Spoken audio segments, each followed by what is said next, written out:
Hello friends, welcome back to my YouTube channel Taste and Trails. ഇന്ന് ഞാൻ അവിടെ തയ്യാറാക്കാൻ പോകുന്നത് കോളിഫ്ലവർ വെച്ചിട്ട് നല്ലൊരു കറിയാണ്.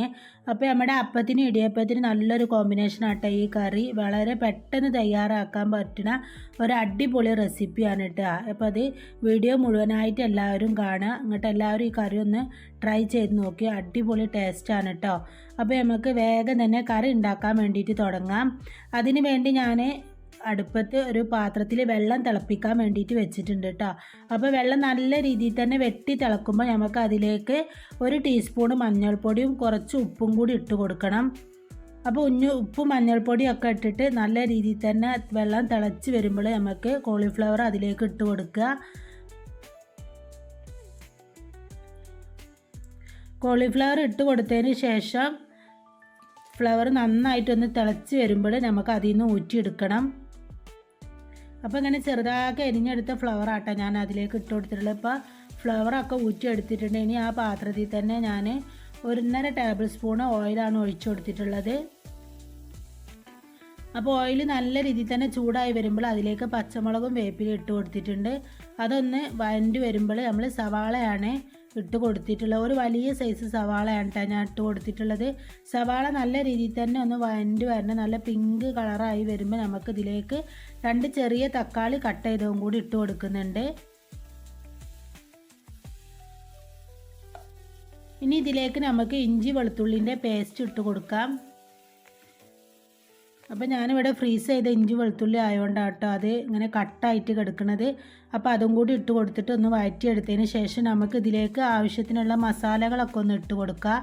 ഞാനിവിടെ 1.5 ടീസ്പൂണ് മല്ലിപ്പൊടിയാണ് ആദ്യം ഇട്ട് കൊടുത്തിട്ടുള്ളത്. ഇനി ഇതിലേക്ക് നമുക്ക് 3/4 ടീസ്പൂണ് മുളക് പൊടി ഇട്ട് കൊടുക്കാം.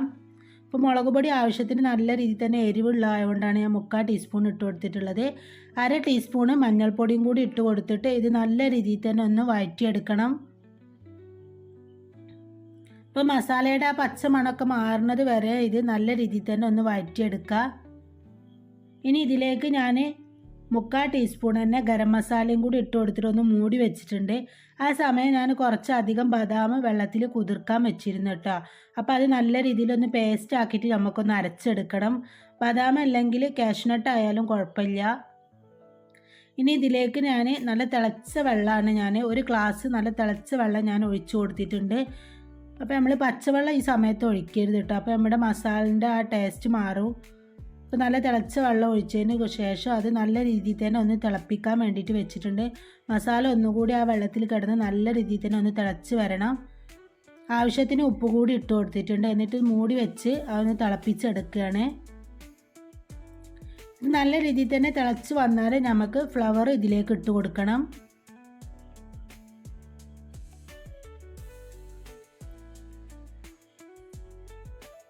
അപ്പോൾ ഇതാ ഫ്ലവറൊക്കെ ഞാൻ അതിലേക്ക് ഇട്ട് കൊടുത്തിട്ടുണ്ട്.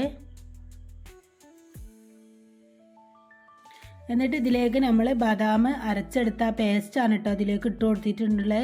എന്നിട്ട് നല്ല രീതിയിൽ തന്നെ ഒന്ന് മിക്സ് ചെയ്തെടുക്കുക. കറിക്ക് നല്ലൊരു ഫ്ലേവറും തിക്കായി കിട്ടാനും വേണ്ടിയിട്ടാട്ടോ ഞാൻ ബദാം അരച്ച് ചേർത്ത് കൊടുത്തിട്ടുള്ളത്. ഇനി ഇതിലേക്ക് ഞാൻ 1/2 കപ്പ് നല്ല കട്ടിയുള്ള തേങ്ങാപ്പാലും കൂടി ഒഴിച്ചു കൊടുത്തിട്ടുണ്ട്.